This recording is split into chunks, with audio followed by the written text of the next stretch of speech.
asume el arduo esfuerzo de hacer y relanzar memoria. Esto es, que volver sobre la pieza de Cardona no sea solo ejercicio de recuperar el objeto de la gran historia de la arqueología de las artes, sino antes bien hacerlo desencadenante activo de nuestra discusión hoy. Quizás ese sea nuestro mejor homenaje.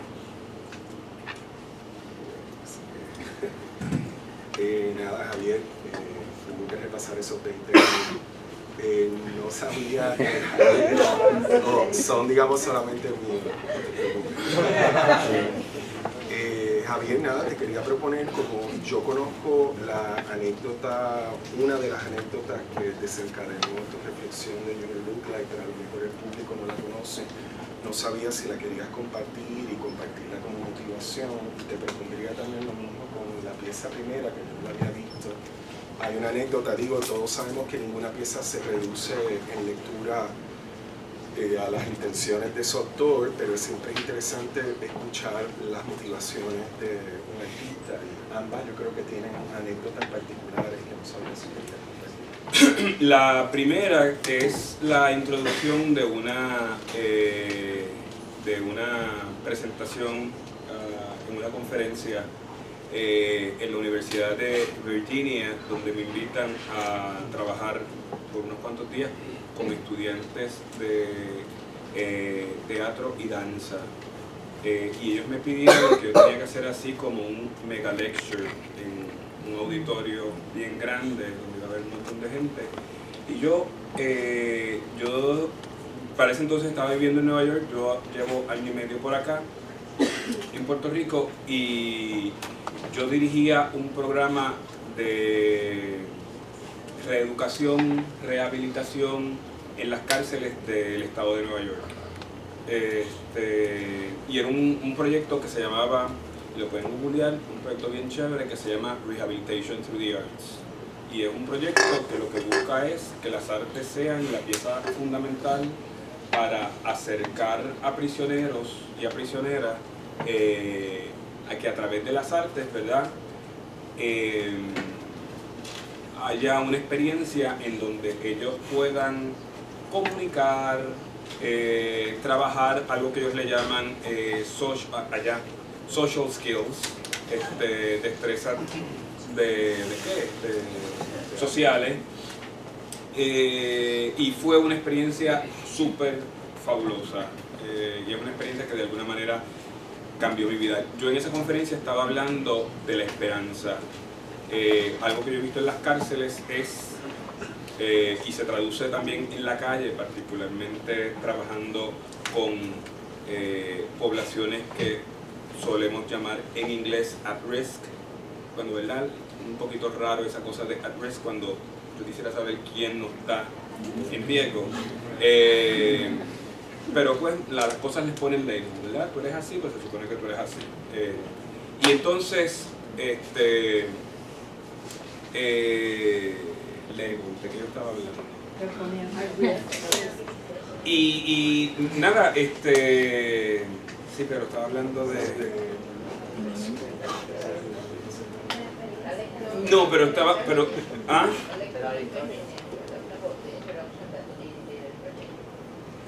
Gracias. Bueno, ha llovido bastante. Nada, la cuestión fue que yo estoy viviendo en Nueva York, estoy trabajando con el tema de la esperanza, hope, que me gusta esa palabra. Yo he visto que hay mucha gente desesperanzada, hopeless, particularmente en la cárcel, y yo siento que las artes activan la esperanza. Y cuando digo eso es que las artes sirven para crear, para hacer. Hope puede ser, o esperanza puede ser una idea bastante pasiva. I hope, yo espero, yo confío. Pero muchos de estos presos, como pasa con muchos jóvenes que no están presos, ellos están esperando que ese hope va a llegar. Lo que yo propongo a través de las artes, que no es que yo lo propongo, hay un montón de gente que lo está haciendo, es que las artes sean esa base que genera el trabajo hacia la esperanza. Así que es Activating Hope, activando la esperanza a través del trabajo creativo. Y entonces, yo estaba en Nueva York, había sucedido el asesinato de Trayvon Martin, y yo decidí que yo quería en todos los momentos que yo pudiera hacer un comentario público sobre este asesinato, hacerlo. Así que yo iba a estar en esta conferencia, en este lugar, donde yo sabía que la gran mayoría de la población estudiantil y académica era blanca. Yo quería tratar este ejercicio porque también en Estados Unidos una de las cosas que pasa es que usted entra a las cárceles y es bastante impresionante ver afroamericanos y latinos encarcelados y blancos custodiando las cárceles y administrándolas. Y era bastante patético ver eso, ¿ya? Y duele. Así que, ¿cómo yo le hablo a estos jóvenes blancos, verdad?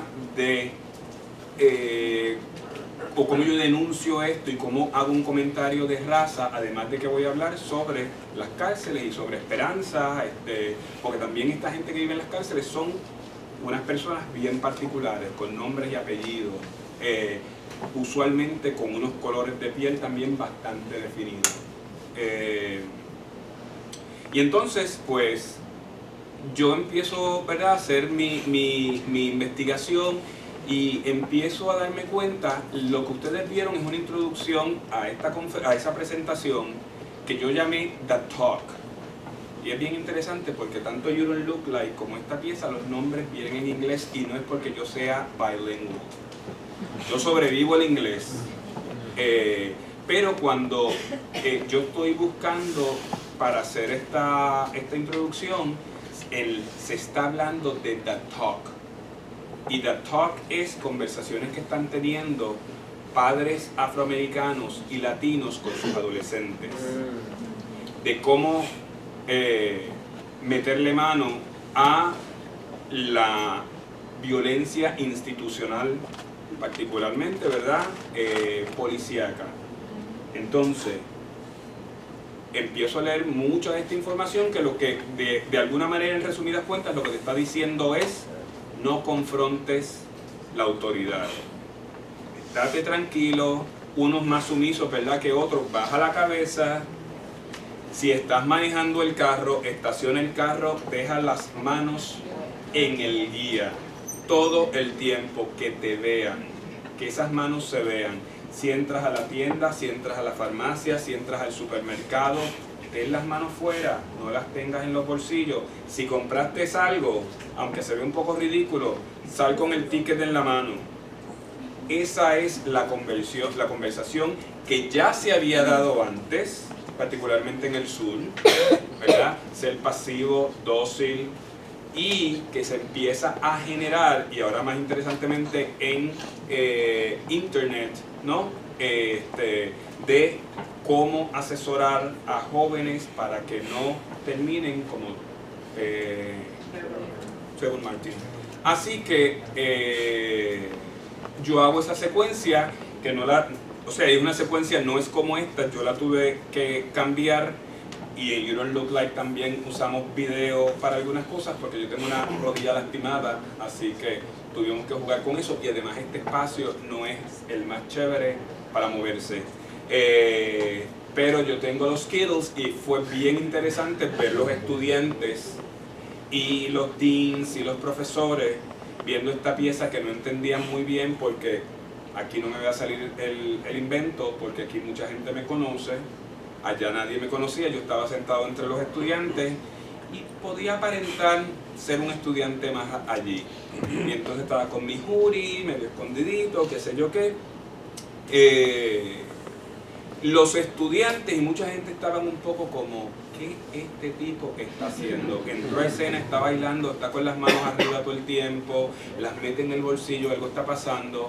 Cuando salieron los Skittles al piso, que sonaron y rebotaron y llegaron, porque yo tenía un espacio grande para moverme, entonces fue que yo empecé a escuchar en la audiencia Trayvon Martin, the shooting, el asesinato.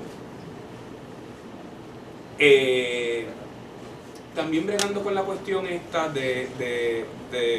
y con la academia, ¿verdad?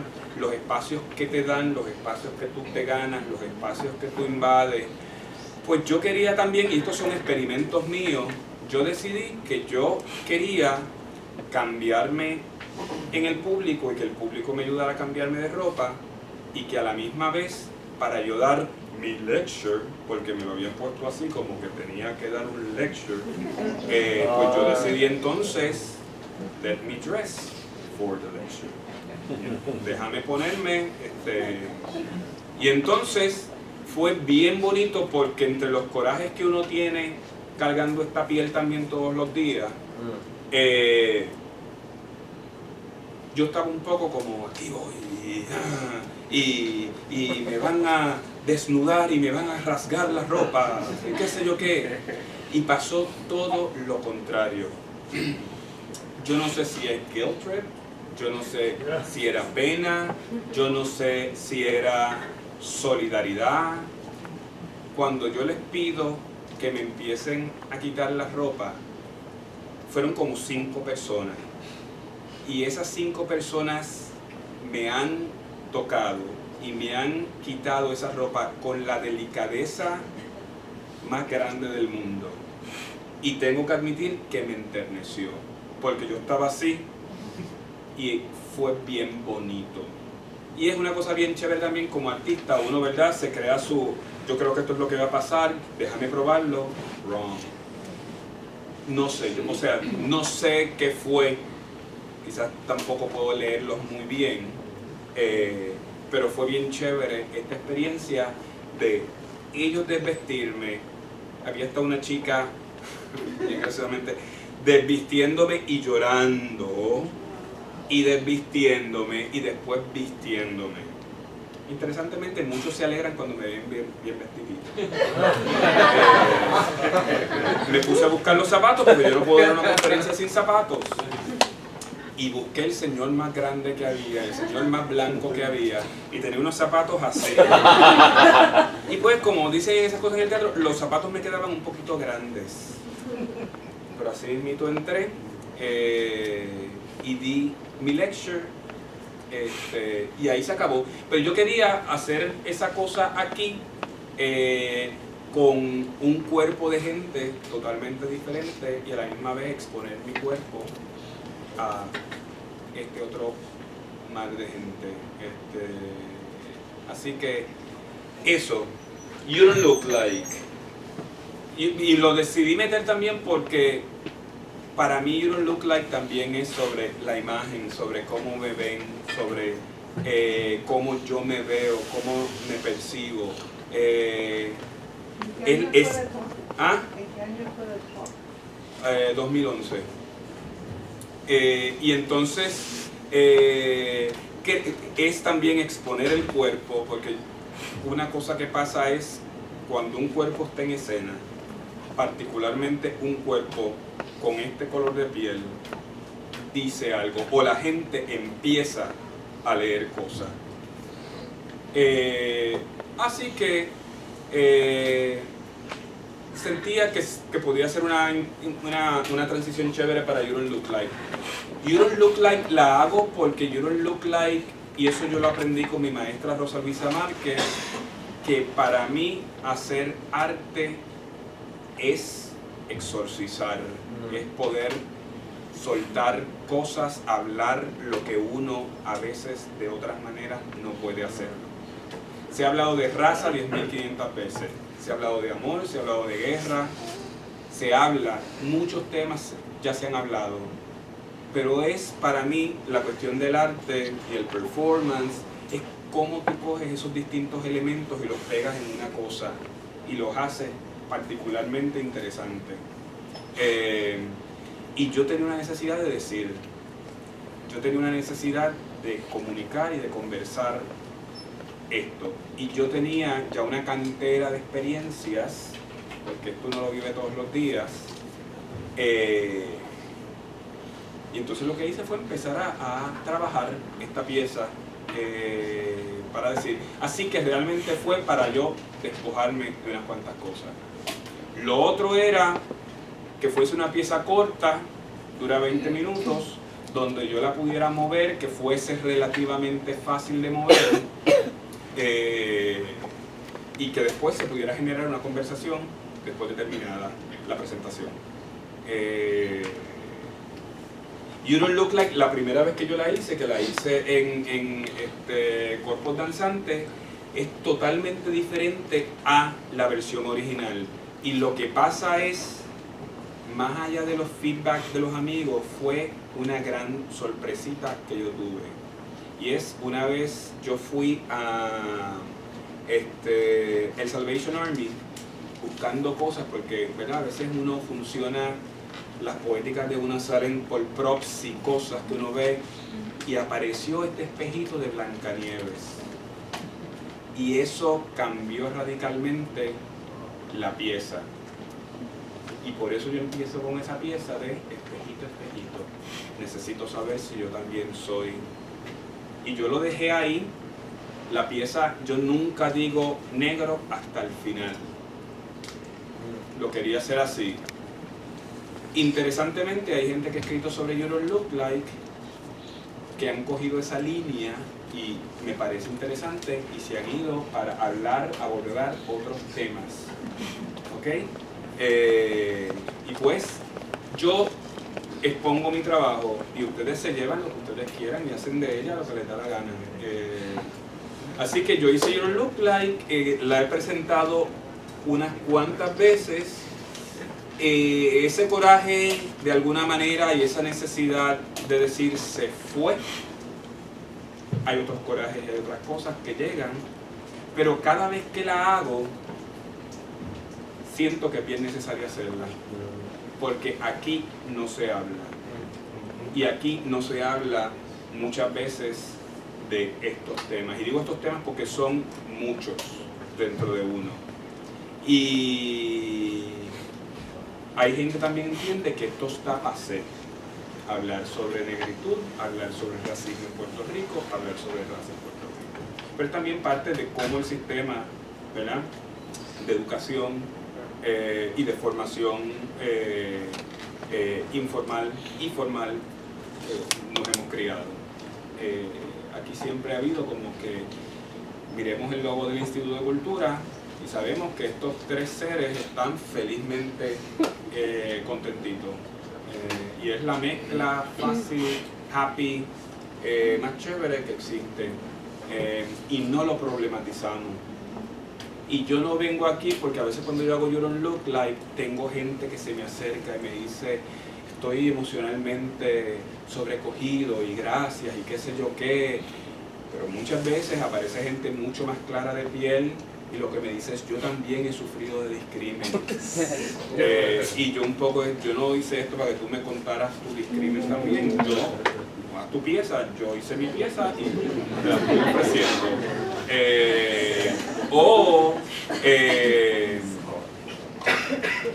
Que tienen una gran necesidad de decirme, yo no soy racista. Gracias por tu pieza, yo no soy racista. Esa es la clásica. Yo tengo amigos, sí. Así que esas sanganerías pasan. Y mucho de lo que ustedes ven en You Don't Look Like, todas esas cosas que yo digo del aeropuerto, de la tienda, de los zancos, gente, me ha pasado. Me pasa. Y es bastante desagradable. Y tengo que decir, no me salen los colmillos, no me crecen, pero sí echo los ojos para atrás. ¿Okay? Digamos, experiencias de los castings. La del casting también fue cierta. La del casting fue cierta. Y me llamaron, no para que me fuera a probar la peluca, eso venía después, pero para decirme que me habían cogido y yo, en esa cosa de ser un poco maestro, tratando de educar a la persona y decirle, mira, esto es lo que pasa, es que esto yo creo que es un poco problemático, por esto y por esto. Pues mira, sí, se lo voy a decir al director, yo te llamo de nuevo. Hasta el sol de hoy. Así que, pero por otro lado, es interesante, yo, como les digo, en You Don't Look Like para mí fue como, oh wow, qué cool, están llamando a gente negra para que haga esto. En Nueva York, o no en Nueva York, en Estados Unidos, la cuestión de tener gente de diferentes colores en el media está un poco más desarrollado que aquí. Pero también hay un problema, porque también esto no es por la diversidad, esto es porque es tiempo de sacarle los chavos también a los negritos y a los latinos, tú sabes. Vamos a target them, tú sabes. Así que no es... Y por cierto, gran parte de mi dificultad con la cuestión de raza y de sentirme fuera de lugar o de sentirme que tenía unos lugares particulares viene de yo creciendo, yo no veía particularmente en la televisión o en el televisor gente negra, particularmente en los comerciales. Cuando uno es chamaquito, uno se quiere ver, ¿verdad?, en la gente que está por ahí, en los anuncios, y como los anuncios muchas veces de Coca-Cola y esto son así bien hip y tú sabes, destapa tu felicidad. ¿Quién no quiere destapar su felicidad con Coca-Cola? Y yo me acuerdo que uno de los anuncios que a mí me llamaba mucho la atención era uno de 7-Up. De 7-Up ni se anuncia. De 7-Up. Y yo me acuerdo que eran estos jóvenes bailando y era como una discoteca, pasándola súper bien. Y yo me acuerdo haberme dicho por dentro, oh wow, ahí no hay negro. Y no políticamente así como, esto está caro, ¿sabes? Esto está mal. Fue más como, esto es solamente un grupo de gente. Y eso uno lo está viendo constantemente. Y entonces pues uno empieza a construir también imaginarios, ¿verdad?, de lo que es uno y de cómo uno se ve o de cómo uno se quiere ver. Y puedo entender que de eso muchas veces no se habla, no solamente porque es bastante doloroso, sino también porque hay que levantar unas cuantas sábanas y sacudirlas y ver los efectos. Son muchísimos. Y a veces lo triste es que uno encuentra gente brillante, informada, educada. Y yo a veces lo digo, y quizás no está bien, que a veces yo digo, es que yo sabía que en algún momento iba a venir. Que hacen un comentario totalmente incorrecto. Yo también he hecho comentarios incorrectos, pero, ¿verdad?, uno quisiera estar súper consciente para cada vez hacerlo menos. Eso es lo que yo aspiro, estar cada vez más consciente y decir estupideces cada vez menos, porque esas estupideces hieren y esas estupideces también construyen mundos. Javier, y también tenemos estudiantes que están investigando danza y demás, y según recuerdo, la inspiración de la danza también tenía que ver en You Don't Look Like con movimientos estereotipados vinculados con la gente negra. Gracias por... La verdad que, o sea, me consta que hay como 3, 4, 5 estudiantes que están haciendo investigación de danza, coreografía, ¿verdad? Creo que había... La secuencia de movimiento de You Don't Look Like, como muchas de las piezas que yo hago donde incluyo movimiento, yo usé imágenes que tenía por ahí o que, ¿verdad?, me puse a investigar sobre